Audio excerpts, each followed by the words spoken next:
കേരള ഹൈക്കോടതിയുടെ രണ്ട് ദിവസം മുമ്പുണ്ടായ ദൗർഭാഗ്യകരമായ വിധിക്കെതിരെ സ്റ്റേ പെറ്റീഷൻ ഇന്ന് ബഹുമാനപ്പെട്ട സുപ്രീം കോടതിയിൽ ഫയൽ ചെയ്തിട്ടുണ്ട്. തിങ്കളാഴ്ചയോ ചൊവ്വാഴ്ചയോ അതിൽ ഒരു അനുകൂലമായ വിധി വരുമെന്ന് പ്രതീക്ഷിക്കുകയാണ്. കേരള ഹൈക്കോടതിയുടെ ഈ കാര്യത്തിലുണ്ടായ നിലപാട് അത്യന്തം ഖേദകരമായിപ്പോയി. വഖഫ് അമെൻമെൻറ്റ് ആക്ട്, ഉമീദ് ആക്ട് നിലവിലുള്ളപ്പോൾ ആക്റ്റിലും റൂളിലും ഒന്നും പറയാത്ത കാര്യമാണ് ബഹുമാനപ്പെട്ട കോടതിയിൽ മിനിഞ്ഞാന്ന് പ്രസ്താവിച്ചിട്ടുള്ളത്. ആ പ്രസ്താവം നിയമവ്യവസ്ഥയ്ക്ക് കളങ്കമാണ്. അതുകൊണ്ട് തന്നെയാണ് അത് മാറ്റണം, സ്റ്റേ വേണം എന്ന് ഞങ്ങൾ ബഹുമാനപ്പെട്ട സുപ്രീം കോടതിയിൽ ആവശ്യപ്പെട്ടിട്ടുള്ളത്. ഈ രാജ്യത്ത് നിലവിലുള്ള സമാധാന അന്തരീക്ഷത്തെ പോലും തകർക്കാൻ അത് കാരണമാകും. നിയമപരവും രൂപീകരിക്കപ്പെട്ട ഒരു കമ്മിറ്റി, ഒരു ബോർഡാണ് കേരളത്തിൽ വഖഫ് ബോർഡ് നിലനിൽക്കുന്നത്.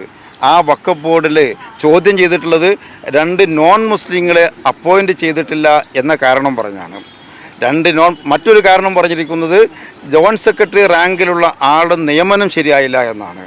അതൊക്കെ കറക്റ്റ് ചെയ്യേണ്ടത് സർക്കാരാണല്ലോ. സർക്കാരിന് കറക്റ്റ് ചെയ്യേണ്ട ഒരു കാര്യത്തിൽ എന്തിന് ബോർഡിനെ കുറിച്ചിരിക്കുന്നു?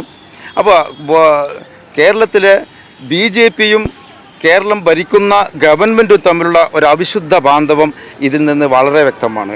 BJPയുടെ നേതാവ് ഹൈക്കോടതിയിൽ ഫയൽ ചെയ്യുന്നു, ഗവൺമെൻറ് അതിനെ സപ്പോർട്ട് ചെയ്യുന്നു. ചോദിക്കുന്നുണ്ട്, ഓപ്പൺ കോടതിയിൽ തന്നെ ചീഫ് ജസ്റ്റിസ് ചോദിക്കുന്നുണ്ട് സർക്കാരിനോട്, നിങ്ങൾ സപ്പോർട്ട് ചെയ്യുന്ന ഈ പെറ്റീഷനെ എന്ന്. കാരണം കോടതി പോലും ഞെട്ടിയിരിക്കുന്നു. പരാതിക്കാരൻ BJP നേതാവ്, പ്രതി ശരിക്ക് ഗവൺമെൻറ്റാണ് എന്ന് പ്രതിഭാഗത്തുള്ള ഗവൺമെൻറ് പറയുകയാണ് yes we R supporting the petition എന്ന് ഓപ്പണായി കോടതിയിൽ 2 നിലപാട് സ്വീകരിച്ച ഒരു കാര്യമാണ് ഇന്ന് വ്യക്തമാകുന്നത്. മാത്രമല്ല ആ ഏജ് തന്നെ റിട്ടൺ സ്റ്റേറ്റ്മെൻറ്റ് അഫിഡവിറ്റ് പറഞ്ഞിരിക്കുന്നത് ഇത് തള്ളിക്കളയണമെന്നാണ്, പരാതി തള്ളിക്കളയണമെന്നാണ്. അതേസമയം വെർബലായി ഓപ്പൺ കോടതിയിൽ പറഞ്ഞു ഞങ്ങൾ അതിനെ പരിപൂർണമായി സപ്പോർട്ട് ചെയ്യുകയാണ് എന്ന്. ഇങ്ങനെ BJPയുടെ സംസ്ഥാന നേതാവ് കൊടുത്ത പെറ്റീഷനെ കോടതിയിൽ പരസ്യമായി സപ്പോർട്ട് ചെയ്യുക വഴി കടുത്ത വഞ്ചനാത്മകമായ നിലപാടാണ് ഈ ഗവൺമെൻറ് സ്വീകരിച്ചിട്ടുള്ളത്. ആ ഗവൺമെൻറ് ജനങ്ങളോട് മാപ്പ് പറയണം. ഉത്തരവാദിത്തപ്പെട്ട സ്ഥാനമാനങ്ങളിൽ ഇരുന്നു കൊണ്ട് 2 നിലപാടെടുക്കുകയാണ് ചെയ്യുന്നത്. റിട്ടേൺ സ്റ്റേറ്റ്മെൻറ്റിൽ മറ്റൊന്ന് പറയുന്നു, ഓപ്പൺ കോടതിയിൽ വേറൊന്ന് പറയുന്നു. ഈ ഗവൺമെൻറ്റിന് എന്ത് നിലപാടാണ് ഇക്കാര്യത്തിലുള്ളത് എന്ന് പറയേണ്ടതുണ്ട്.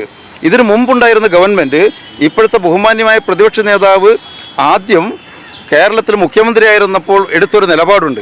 അദ്ദേഹം പറഞ്ഞിരുന്നു, ഞങ്ങളെ സംബന്ധിച്ചിടത്തോളം കേരളത്തിൽ മുസ്ലിങ്ങളുടെ വഖഫ് ബോർഡിൽ നോൺ മുസ്ലിങ്ങളെയോ ഹിന്ദുക്കളുടെ ദേവസ്വം ബോർഡിൽ നോൺ ഹിന്ദുക്കളെയോ ക്രിസ്ത്യാനികളുടെ സെമിനാറിലോ മറ്റോ നോൺ ക്രിസ്ത്യാനികളോ വെച്ച് രാജ്യത്ത് പ്രശ്നങ്ങളുണ്ടാക്കാൻ ആഗ്രഹിക്കുന്നില്ല.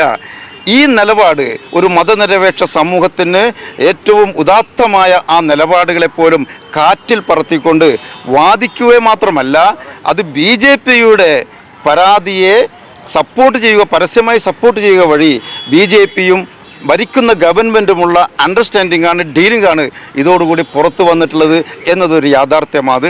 കേരളത്തിലെ മതനിരപേക്ഷ സമൂഹം ഇതിനെതിരെ ജാഗ്രതയാകേണ്ടതുണ്ട് എന്നാണ് ഈ സമയത്ത് സൂചിപ്പിക്കാനുള്ളത്.